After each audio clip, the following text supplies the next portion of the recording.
Саламатсыздар ма, балалар? Жақсы. Балалар, бүгін біздің сабағымыздың тақырыбы әлі білмеген әлек. Ал енді балалар, біз сабағымыздың басында топқа бірігіп аламыз. Топқа бірігу үшін Абай Құнанбайұлының «Ғылым таппай мақтанба» деген өлеңіндегі талаптарға байланысты бөлінеміз. Абай Құнанбайұлының «Ғылым таппай мақтанба» деген өлеңінде қандай 5 нәрсені айтып тұр бізге Абай? Қанағат, артық, ойлап қой. 5 асыл іс. Енді осы 5 асыл іспен қаны топқа бірігіп жіберейік. Талап,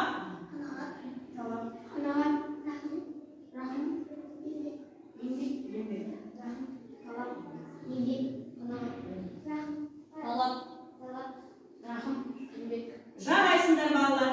Енді осы бойынша талаптар бірінші топ, еңбектер екінші топ, қанағат үшінші топ және рақым төртінші топ болып топқа біргеміз. Ал балалар, мен сендерге қазір мерекеге орай гүл беремін, өйткені көктем мезгілі. Көктемде бізде қандай мерекелер бар? Алғыс айту күні бар, және аналар мерекесі бар, және ұлыстың ұлы күні Наурыз мерекесі бар. Жақсы. Осы мерекеге орай сендерге гүл беріп жатырмын. Бірақ бұл гүлді тек мереке үшін беріп жатқан жоқпын балалар, және не үшін беріп жатырмын? Кім айтады екен? Алайға? Бұл гүлде адамдардың қасиеттері туралы жазылған. Жақсы. Кім айтады кәнекей? Гүлдің артында қасиеттерді. Ал тез айта беріңіздер. Айтар. Шымыр айта беріңіз. Ұстарды. Жақсы. Ибалы. Әдепті. Төзімді. Жақсы, өте жақсы балалар. Ал енді балалар, өткен сабақтар бойынша қайталау жүргізейік. Біз сендермен сан есімнің мағыналық түрлері мен олардың жасалу жолдарын өттік. Ал бірінші есептік сан есім дегеніміз не екенін кім айтады? Ал есептік сан есім арқылы жасалады. Мысалы, 60, 70, 80, 90-дай тағы басқа да.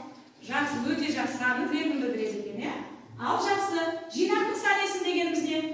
Жинақтық сан есім жинақталған санның неше деген сұраққа жауап беріп, жинақтық 7-ден 1-ге дейінгі сандардан жасалады, жасалу арқылы.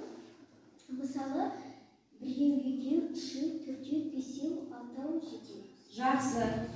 Ал реттік сан есім?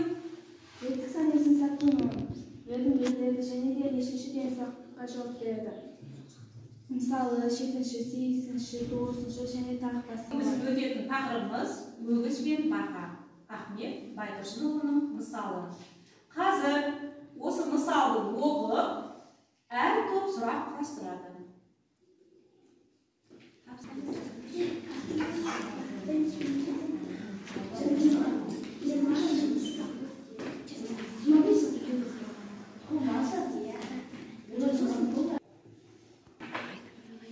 Ал кімнің сұрағы дайын екен? Қай топ жауап береді?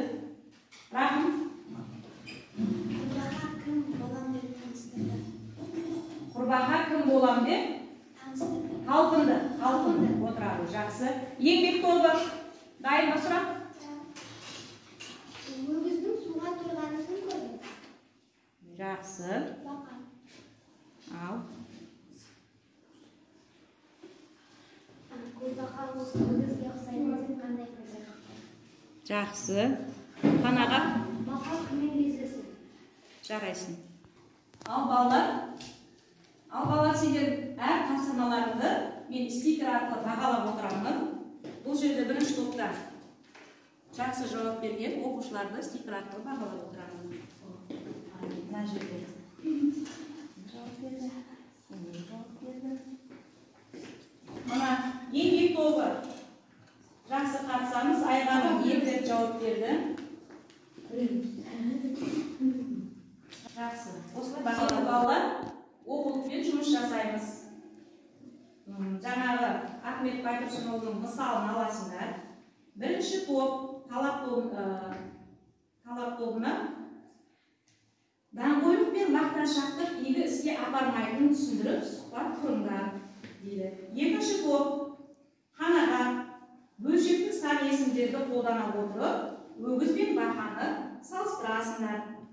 Үшінші топ рақым тобы оқылым мәтінінен септік жалғауларды табасыңдар. Төртінші еңбек тобы бақа мен өгіз сөздерінен дыбыстық талдау жасайсыңдар. Ал балалар, біздің уақытымыз шектеулі, уақытымыз аяқталды. Тапсырманы орындап болған шығарсыңдар. Бірінші талап тобы. Боламын мен де сонау өгіздей. Өгіздей болып саған қайдан тұрар, арамыз екеуміздің тұрмақ жырақ, онымен бірдей болмақ түгілі, қалпыңнан асқан жоқсын артыға. Өте жақсы. Диалогтарың өте жақсы болыпты, е? Жақсы. Екінші қанағат тобы. Өгіз өзіне сенімді, басқаға мүлдем қызықпайды. Ақа мақтаншақ бірге қызығады, көрсе ұзар. Өте жақсы. Дұрыс сипаттама беріңдер. Басқа оқушыларға атсалысып қатысамыз. Ал үшінші еңбек тобы. Бақа төрт әріпті төрт дыбыс бақа. Б дауысты ұян, А дауысты жуан ашық етіліп, Қ дауысты қатар, А дауысты жуан ашық етіліп. Өте жақсы. Өгіз төрт әріп төрт дыбыс өгіз. Ө дауысты жіңішке ашық етіліп, Г дауысты ұян, Э дауысты жіңішке қыстан етіліп, З дауысты ұян. Өте жақсы. Тамаша. Жақсы. Ал балалар, енді сабағымызды қорытындылаймыз. Үш стикер алған оқушы критерий бойынша 5 өте жақсы бағамен бағаланады. 2 стикер алған оқушы жақсы деген бағамен бағаланады. Ал 1 стикер алған оқушы төмен деген бағамен бағаланады.